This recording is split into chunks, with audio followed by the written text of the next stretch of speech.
Ascendants get pushed off course yet. Mhm. And I definitely wanna see that. I wanna see them get challenged. I want Yeah, them to see I wanna see what happens when their back is against the wall. Because are they one of those teams that decides to push forward, like, and run what they have always ran and figure sure. that out? Or are they a team that is gonna switch it up? Do they have another pocket strat that they're ready to roll out with? And so you'll notice here, actually, when we look at it from this perspective, it looks like 3-1-1, right? Because we're seeing orange run up against that Lucario on the top lane. It's obviously going to be your perspective of what you're looking at because obviously that was for orange, but we see purple with the 1-1-3. So we're obviously talking from bottom to top. Yeah, they flip the lanes, which is kind Yeah. of interesting because usually if you want more experience, you go down to bottom to farm the Audinos because Mhm. they give a little bit more. But if the team wants to fight, for extra core fish, for having mid lane control as a potential like ability, that is something that they want to do. Um, so yeah, it's really interesting to see this. Like they want the Right. numbers advantage for their supports, but at what trade off are you getting here? And speaking of that trade-off, we are now seeing, though, of course, it might have been perhaps an early rotation from jungle. Maybe not. I mean, the bees are here now, but I guess the point was just that we now see Ivysaur right here for only peer pressure going to be coming down to obviously help out that lone Froakie there on that bottom lane. That would be pretty difficult to deal with. So it was pretty obvious where it was going to rotate. Jungle obviously having the choice to go up top or go bottom. And likewise, we see Ascendance right there with the Raboot right now, but Cinderace player did rotate top to help out Lucario, who, I mean, Lucario can kind of hold its own, obviously, but very interesting. Yeah, this is a very interesting move by both teams. Actually, they Yeah, are rotating majority of their team downwards, and now they see the Lucario here. They're going to try to get the sing off, and yeah, they are going to be able to get that kill. So even though he abandoned top lane, he's not going to quite get as much out of it. And yeah, Wigglytuff is going to get out, but probably at the cost of the Snorlax, and that is exactly what they will trade out. But the smart thing from only peer pressure here is that because they put the three in top lane, they're eating up more farm, which means that there's less for Lucario to get off the attack weight. So that is the right. trade that they're making here. It's like Froakie's levels are not going to be as high as they need to. Mhm. Obviously, you would like to be like a Frogadier right about now, but Yep. if you are going to lose a lane, you'd rather make sure that like their star player, who's usually the one who needs the most levels, can't farm. So if they're constantly zoning out this Lucario, um, and the levels are going towards the crowd control heroes that they need, Yeah. um, hopefully that snowballs into the Dreadnought fight by the time that they head down there. Speaking of that Dreadnought fight, we got 3-2-1-0 right there. So Dreadnought is on the map, but you don't really see people going for it right now. We do have kind of a big skirmish right here happening just at that moment, and it looks like Eldegoss is going to go down right here from only peer pressure. We talk about trade-offs as well. The major trade here was, of course, that bottom lane. I mean, you saw that goal is out of there from only peer pressure, and that's the Dreadnought right here. Left side team, which is obviously Ascendance, gonna pick up those shields and XP that come with that Dreadnought. And also gonna get that Rotom right here. Yeah, and that was actually a really smart play there. It just comp- compete for both boss Pokemon. Mhm. See where the teams are, and then if one is free, go ahead and take it. Lucky for them, they were able to take both of them. But Right, I, right. I felt like if only peer pressure was like aware that Dreadnought was coming up, they probably would have wanted to take that fight bottom. Yeah, and so that's gonna be the interesting thing, and as you said, we kind of wish, of course, if we were, let's say, from the perspective of, Orange, we want our Greninja to be leveled up a little bit more right now. Luckily, it is Greninja, kinda staying in line with the rest of the squad mates, but again, it's like, isn't the point to be maybe a little bit ahead? But, Venusaur at level 9, we do have, again, those trade-offs. Venusaur obviously with that 40 down there on the bottom lane, but we do see Snorlax in a little bit of trouble. Obviously able to tank those hits though, and that's what you want to pick up that berry right there, just be right back into the fight. But Eldegoss is going to go down instead. Yeah, Eldegoss is gonna fall as well. We just see the Snorlax sustaining off of the citrus berries that he can Yeah. grab. Um, but yeah, the amount of pressure that Ascendance is applying is something that we've seen in previous games. It's eating up as much of the map as possible, And then if they don't get objectives, if they don't get the boss Pokemon, like you definitely make them pay for that. You're taking you're taking Dreadnought by getting more levels, and then you try to see how much pressure you can apply to Rotom as well. So yeah, we're about 15 seconds out until the respawn of the Dreadnought, about 10 seconds or 5 seconds Yep. behind for the Rotom. So we'll see if these teams want to scrap again. Yeah, and that scrap they will, because we can see this spectacle going on right down here with that skirmish. Mr. Mime throwing down the Unite, but you're seeing them pop off all over the place right here. So this is going to determine how well are they going to be stacked up for that Dreadnought. It does look like those Snorlax and, wow, Wigglytuff, they are getting picked off like flies. Down goes, okay, a lot of their players, but Greninja actually going to still hang on until that last second for that KO streak right here. So it's Ascendance's game once again. Mr. Mime obviously going to drop in as well.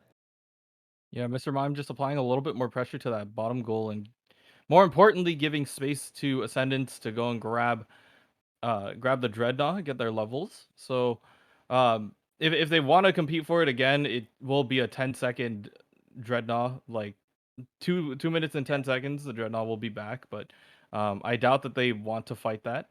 Uh, but yeah, they are looking at the Rotom now. They are looking to potentially apply some pressure there. But if you're only peer pressure, you're trying to get some more levels under your belt. Right now, I don't think taking these fights is going to go into your advantage. As you see, a lot of them are under leveled compared to their opponents because of the Dreadnought. It may have been, nerfed during the Yeah. Halloween patch, but it's still something which a lot of teams still need to respect. I agree with that. I think that, it's still, like, a little bit fresh in our minds, so certainly there is still some, like, maybe, wiggle room of people trying to figure out, "Hey, should we prioritize Rotom a little more?" Certainly, but, like, you have to adapt to what the match needs, and that's where we've seen Ascendance shine today, and look at this, I mean, Orange Snorlax right now going at it, only peer pressure. They are going to try to just push this back, and that is an advantage to Snorlax's block. Yeah, we can push it back. Rotom having that buff means it's a lot harder to take down. So, fortunately, they don't really have purples to contest them until this Pikachu comes up right now to make me eat those words. But yeah, we don't know if the bug is still in place where uh you can push Rotom away and it will go to Hmm. the wrong goal. Um, I think that's what they're trying to do. Because if they do that, then obviously like there's no pressure to even like contest Rotom at that point. You see once again the walls like Yeah. separating out that Venusaur from the rest of the team, just not even allowing them to play this out. But once again, there's that Yep. 10 seconds left for the Dreadnought. I don't see any teams really going for it, but Right, they right. are trying to get ready for the Zapdos fight here. Interesting, they are bringing the fight down to that bottom lane, which is, I guess just where everybody's positions were, and there goes the Unites. They're popping off all over the place, and Greninja looking to be in trouble right here from the Orange Squad. That's going to be a power nap right here from Snorlax, who is going to then turn into Heavy Slam. Only Pure Pressure has to be feeling that pressure because, I mean, obviously right now they are looking to get that score from Wigglytuff. It got disrupted and actually KO'd, so very not good if you're only Pure Pressure right now, as you now see Ascendance going after this Zapdos already at half HP. Yeah, and the Eldegoss would try to would like to have gotten there a Yeah. little bit earlier, but uh, it doesn't seem like that's the case. But yeah, Ascendants just definitely had the pressure. They were ready to go. They're using eject button to get over walls, get ready for massive scores, and then they could back off. But overall, it was the leveling, being able to prioritize the Dreadnought, get the levels that they need, and then on top of that, having map control. Ascendance was just Yes. all over the place, just not letting peer pressure do anything really. Yes, I mean, if you imagine just from the get-go, right from the ready-go, to see that 3-1-1 strategy again from only peer pressure, looks like things didn't really pay off. Maybe they were thinking to like throw them off, and you and I were sort of discussing all the different intricacies of that. Looks like the Mr. Mime is going to pull off that Unite right there. So it's showtime, ladies and gentlemen, and that was a good time to kind of save that. It's just any time that you can buy right here. We only have 30 seconds left, but with those point values doubled, obviously, only peer pressure is going to need a lot of points, but look at this. They are being dropped. So, I mean, we'll see. It's a tall order. It is a tall order, and Yeah. I don't think that they're going to be able to Yeah. get in here. But I do think that once again, levels, map control.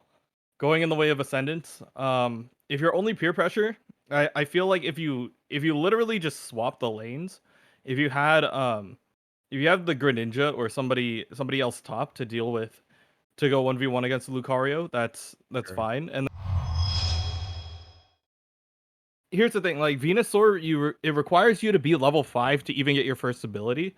If Yeah. they do run um if they do end up running the Sylveon mid, which it doesn't look like it's going to be the Cinderace, but um, just getting the levels early on Eevee into Sylveon is going to be really important. It's a less farm reliant character because you get your ult at level 8, which Yeah. it's fast for an attacker. So that is going to be really interesting to see how they end up playing this out. So you know me, I hate to, of course, put you on the spot at any time, but I love to get your perspective, Kanashi, as just on what our makeup is here, because now we obviously see only peer pressure did change up that laning, so we're going to see that 2-1-2 right now, and obviously Lucario going to be soloing up top right there, as kind of to be expected, I guess, from Ascendance if they weren't going to change things up too much. And so again, just any perspective that you have on this, I love to hear it, and I'm sure the viewers at home do too. So whatever you want to rapid fire with me, let's do it. Yeah, it's once again that the mime for zoning, the Yeah. experience share on the Eldegoss for zoning and also extra damage, and the Pikachu to get the right hits and get the levels that they need. They are running at a pace that is super fast. And because Pikachu is getting these levels so quickly, like if he finds a an electro ball on something or like I'm assuming it's gonna come out pretty soon. Yeah. Um, if they get the damage out, it is gonna be very difficult for only peer pressure to even like walk into bottom lane for the most part. That's right, and it looks like Raboot just in a terrible situation for themselves. Ascendants obviously loving that, they could have their jungler intercept that while Pikachu, of course, from the bottom lane didn't have to divert too much attention or anything, but it was well worth it, I would say. Great, just great moves overall right there, and your jungler got to pick up a little bit more as Eevee in trouble now for only peer pressure, gonna be KO'd right here as the clock hits 7:55, and we see many scores here on the bottom lane. Yeah, they are just trying to apply pressure, maybe even break the goal before Yeah, the Dreadnought comes up. That level of not having Citrus Berry is really important, especially like for sure locking down Dreadnought. yeah, I couldn't quite figure out my words there, it's but okay. yeah, just making sure that they don't have recovery and HP and shield closer to that bottom goal is really important. So, um, just being able to apply that pressure is very important.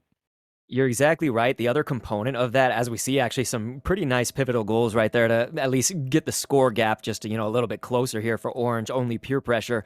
But the other thing to mention about that bottom goal, and especially as it pertains to Dreadnought, is we're not just talking about the berries too. We're talking about everything that comes with that goal. It comes down to just mere seconds, what I'm about to mention, but even just the speed boost, being able to heal, just having the comfort of that goal right there. Obviously, only peer pressure not going to have it. And we can see right here, Ascendant's just going to have Cinderace solo that while Mr. Mime kind of keeps posted up like a sentry right there to make sure nobody comes in. Very nice play. I mean, now Orange seems to be putting all their eggs into the basket of Rotom as they're all rotated up here. Yeah, they're gonna be able to try to apply a lot of pressure here. They do have the level advantage, but only peer pressure has a lot of crowd control, and that's exactly what's gonna allow them to secure down this Rotom. It's gonna slowly walk on forward, and Yep. maybe they can grab a couple kills here. That's what we would like to see, and of course, Ascendant's doing pretty good at kind of keeping it back. It is dangerously close still, but I'm just saying, we're seeing, look at that pivotal Snorlax kill right there. You really did need that, just so it's not going to mess with you and stun you. Any, 1 second, 2 second knockup right there, is going to be valuable for only Pure Pressure, who, of course, is not going to get that benefit. Look at this. We're now going to see several scores coming in on the top lane. That will be the break if Eldegoss can get that in, which it does right there, ladies and gentlemen. So yeah, once again, Ascendant's taking up as much of the map as they can, and that is something that it's almost a repeat of game one. They just eat up all the lanes, they eat up as much farm as they can, and if pure pressure cannot get the levels that they need, like you see the level difference between this poor Wigglytuff Right. and and the Pikachu. It's two levels. Like they have one has ult and one is Yeah. not quite there yet. So it's just so much pressure that Ascendance is putting onto them that it just snowballs and escalates into something that like if you're not securing Dreadnought as quickly as you can, then you end up just not having levels to even fight. That's exactly right. That's gonna be the next key moment here as we're about to enter 5 minutes on the clock. We see Pikachu getting that KO on Sylveon. Very nice for Ascendance right now. They do need to take some of these players out, but of course, there will be a little bit of time. Nope, that Snorlax gonna also be taken out right here. Very nice barrier from Mr. Mime. I was about to say the word barrier-ing. Gonna turn it into a verb right now. But anyway, the Dreadnought now on the map. And so we're going to see probably Ascendant's going to get that again. Look at this. There's no contest right now for it. So, yes, left side team getting the shields, getting the experience. So, Orange, once again, as you just mentioned, being shut out from that chance at more XP, which they needed. Look at now, 7 on that Wigglytuff's levels to go up against the Pikachu, for example, any of those matchups. But look at Pikachu, Lucario, Cinderace. We've got 11, 12. This is a bit devastating. Yeah, they are snowballing like crazy, and if only peer pressure cannot find anything, like I don't even think that stealing Zapdos at this point is gonna secure them the win. Like they have so much of the map taken that if you have to win a fight at around like in the 2 minutes, like during Zapdos or Yeah, something, sure. you have to find like two people and then try to win a 5v3. But that is asking for quite a bit. Yeah, so like we say, it's a tall order, and we are in that 3 minutes, 30 seconds almost about to be on the clock right here. And it's really, it is going to be tough because they would need this time. Like basically right now, only peer pressure would have to be scoring these big goals. And so that is going to be a unite from Wigglytuff. You usually like to see that around other players. You want to benefit as many of them as you can, but sometimes you need to do it for survival's sake. And Wigglytuff, doing a bit of survival, but really can it make it? Wow, this is actually going to be a little 13 in there, which is going to give a boost of HP, a little bit of XP, of course, too, with that. But they really just also need those points on board. We're going to see if it's going to be enough. Again, you said it already. It's like that's a pretty tough thing, even to get the Zapdos at this point. Pretty dramatic score difference here. Yeah, and they are using the Pikachu is going for the more damage build with Thunder, which I also appreciate quite a bit. They had that change in the patch notes that Mhm. allowed it to have a little bit more, and yeah, they're taking full advantage of that. You just see you just see the Yeah, stuns happening, and then it's just extra damage just layered on top. It's a pain cake. If I've ever seen one come out from a Pikachu. And yeah, they're just gonna grab the Dreadnought again. That's the third Dreadnought that goes in yeah. the way of Ascendance.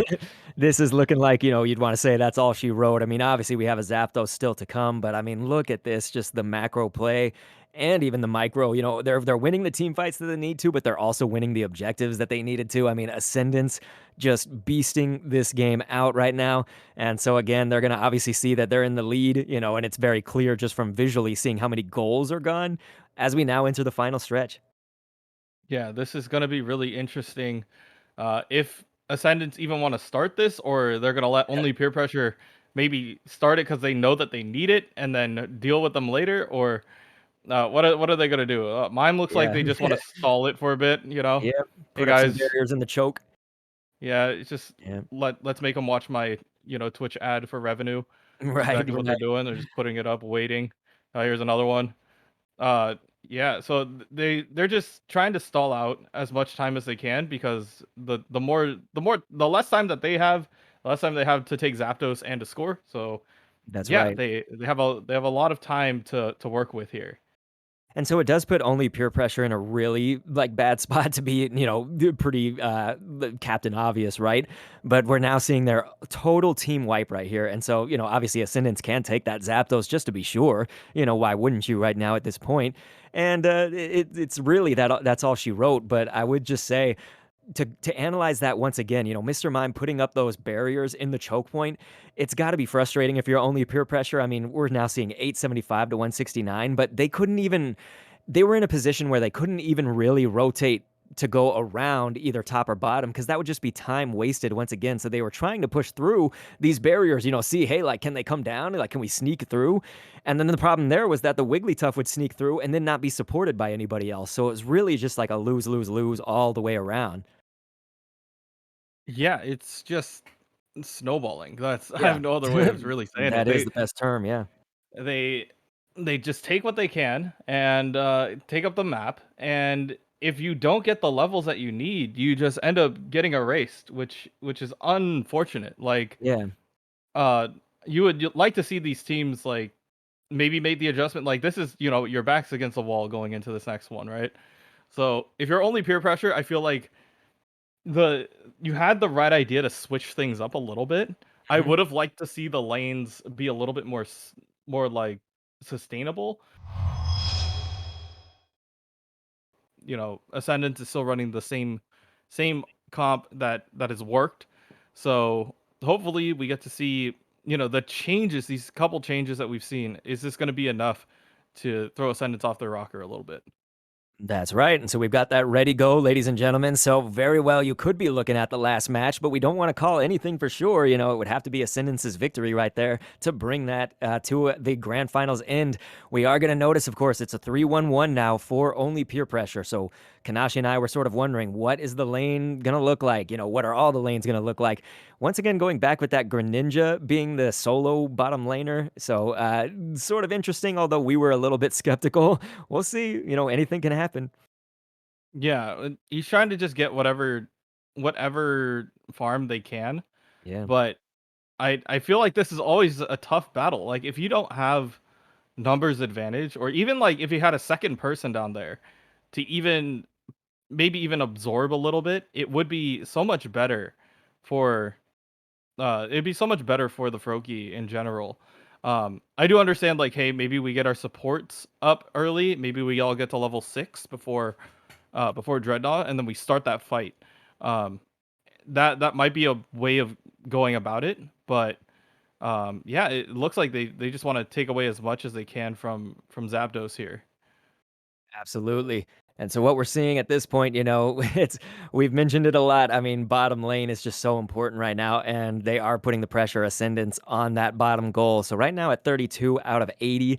And the key thing about this Froakie, I mean, it's just pinned down. I mean, look at how it can hardly do anything. Throwing out substitutes, of course, but what can we do in this situation? I mean, you need that positioning. It's everything when it comes down to using Greninja skillfully, let's say.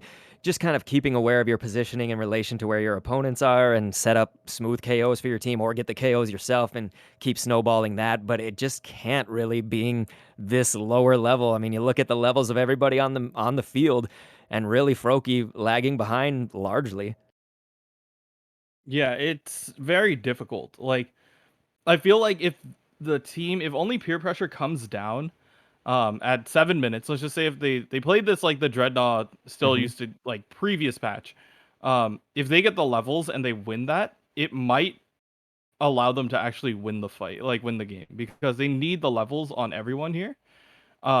But they also need to help Froakie. Like Froakie is literally that okay. Like Look at it was this. Yeah. alive. Uh but yeah, it's really difficult. And now that they have that level and pressure on bottom, like Ascendance is just going to be able to take this Dreadnought for free. Even though they are fighting for these bees, but like Right, right. Cinderace is kind of having his way down here. And so we're just now seeing the evolution of Frogadier right there. And I mean, Talonflame was the jungler, of course, for only peer pressure, is going to be up top. So again, assisting that top lane. So we're going to see that exact thing. Kanashi called it. So Ascendance right there has free pickings, can just use the Cinderace to quickly take down the Dreadnought, but have a Mr. Mime there kind of as your guard. And they have so much territory, they can easily see that. And so Wigglytuff in a lot of trouble right here, but going to make it out just barely. Yeah, it's just going to be able to back out. Yep. But the damage is already done. They already grabbed the Dreadnought. They have the levels, and they're applying pressure already on tier 2 on bottom. So even if they are winning, or even if they're applying pressure here at this fight, they aren't getting the map control that they should be getting out of this. So it's very difficult for them to really get anything out of this. That's right. I don't think we're out of the realm of a comeback, so we're not saying that this is impossible. It's just you can see it happening before your eyes, and look at where the KOs are happening, right? Mostly we're seeing OPP go down, and they're even trying to gang up on this Mr. Mime, who is almost just we say adding insult to injury right now, but he's just scoring right in front of their faces, staying alive. Look at that, surviving that onslaught. Yeah, it's just tanking all the damage that they need to, and because of that, they just have level advantage. Right. It's Very base level. Yeah. yeah, I mean, we've seen this happen 3 times already. It's the difference is like, yeah, only peer pressure is trying to do something different, but the fact that the bottom lane, like your damage dealer is like far behind, that they can't they they're level 9, right? Like they're Right. getting solo experience, but the Cinderace is 11, the Pikachu is 10. Like if they run into any one of those two, like they are erased. Pretty much So toast. Yep. yeah, they just need to figure out how much damage they wanna apply and how they're gonna be able to, you know, get their levels. That's another thing that needs to happen pretty soon. Right. And the unfortunate thing about that is, let's say you are the Greninja in this case, you might try to go into these wild areas, the jungle, for instance, and try and pick off the wild neutrals, get that farm for the experience, but it takes you away from priorities like Dreadnought, maybe. It takes you away from the team fights. And again, it's like, if you're under leveled, what can you do? But we're seeing the Unites thrown out all over the place, including Wigglytuff, who we're spectating right now, getting its health drained very quickly. So it's going to throw out that Sing to try to survive, but no, does not make it out of this team fight. Yeah, and that's once again level gain. It's a Yeah. difference of crowd control and figuring out what's going on. Like, yeah, everybody pressed uh Z left in that Yeah. fight. Like everybody popped their unite move, everybody tried to get something out of there. Um but it's just pure output damage that Ascendance has right now. And map control and boss Pokemon control that's making it so difficult for anybody to really get anything out of these fights. So we can try to analyze, what is it going to take for only peer pressure really to get that win in plain terms? You do have to see KOs like this, but you have to stay alive. I mean, they're just getting KO'd trade for trade right there. But you have to get all the objectives probably. You're going to have to get that zap. Obviously, that's kind of the Captain Obvious stuff. But, really, we got to figure out a way to get these levels and get these points in. And it's just been very, very difficult. I mean, we can see Lucario on the bottom now for Ascendance basically having free reign over whatever it wants too. So they have their hands full, only peer pressure does. Yeah, only peer pressure has to find a way how to get some farm. Like, Yeah. I I say as Ascendance as Zapdos is literally eating their only Right. farm that's safe. So yeah, they're trying to take fights when they're under leveled, and because of that, they are like they're falling behind even further than they need to. So there are some moments where it's like, okay, we're not taking any objectives. We aren't fighting as much. We should, try to get some levels, try to even ourselves out here. But only peer pressure can only do so much. They're trying to get some scores in, trying to find some kills here and there, which they do with that Talonflame fly. But unless they happen to find like a bunch of kills, oh, that's two at the Yeah. cost of the Talonflame. But like they need to figure out a way how to get more map control than what they already have, and there's only 30 seconds until Zapdos, so that's Right. literally the difference here. Yeah, and another shot at Dreadnought, honestly, with how fast they've been bursting it for Ascendance as well. So this is really not looking good, ladies and gentlemen. And so when we say, they have to look for farm, they have to look for ways to do these things, that is not easy. It sounds so easy when we say those words, but this is not easy. Look at that third Dreadnought out of there. So it's obviously coming down to Zap. I mean, the score is not completely in Ascendance's favor, like by a dramatic way, but I mean, look, it's basically double. So this is gonna be very difficult for only peer pressure. Yeah, so only peer pressure has to score uh, like about like 140 in order to take the lead again. So the only way how I can viably see that happening, they have to win this fight. Right. That is one. Somebody has to score probably 50 in that first goal, while the rest of the team tries to take the Zapdos. Um, but it's obviously easier said than done. But like Yep. these fights are literally coming down to who survives and who's gonna walk out of here And alive. that's the expected outcome, right? Because you've mentioned the level so many times, and it's just so, what can they do at this point? It's just that might be it, ladies and gentlemen, and we're in that last minute approximately coming down to the wire, but we obviously see all these 50s that can now be deposited, which are gonna be 100s right here, and that 66, of course, for the double. Look at this, 731 now on the board, so that's gonna be that surrender right here. Yeah, and congrats to Ascendance for just winning that fight straight out. I mean, Yep. you saw the coordination coming out, how well they played that bottom lane with the tri lane and just allowing their teammates to farm and get exactly what they need. Um, but yeah, they understood their timings, their objectives, what they needed to do, and they really just got it done there.